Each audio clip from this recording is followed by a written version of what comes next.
Hello everyone. তো কিছুদিন আগে আমার বড় বোন, ভাই এবং ভাগ্নি তারা সবাই মিলে কক্সবাজার গিয়েছিল বেড়াতে। তো সেখান থেকে বেড়াতে গিয়ে আসার সময় আমার বোন এবং ভাই ভাগ্নি আমাদের জন্য কি কি নিয়ে এসেছে সেটাই আজকে দেখাবো। তো এখানে ওর বড় আন্টি এবং মামারা মিলে সিনহাকে এই ঝিনুকের মালা, মুক্তা, ব্যান্ড, ব্রেসলাইট এবং সাথে চকলেট, আচার এগুলো দিয়েছে।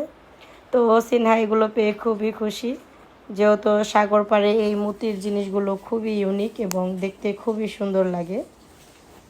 তাই সিনহা বারবার এগুলো দেখাচ্ছিল আর দিয়েছিল লটকা শুটকি। তো আমাকে জিজ্ঞেস করেছিল, আমি বলেছিলাম বারবার যে শুটকি আনার জন্য, যেহেতু শুটকি আমার খুবই পছন্দ। তো এখানে লটকা শুটকি ছিল আর ভাগ্নি এনেছিল ছুরি শুটকি। এই যে ওকে আমি বলে দিয়েছিলাম স্পেশালি এই শুটকিটা আনার জন্য, এটা নাকি কক্সবাজারে খুবই ফেমাস। তো ওই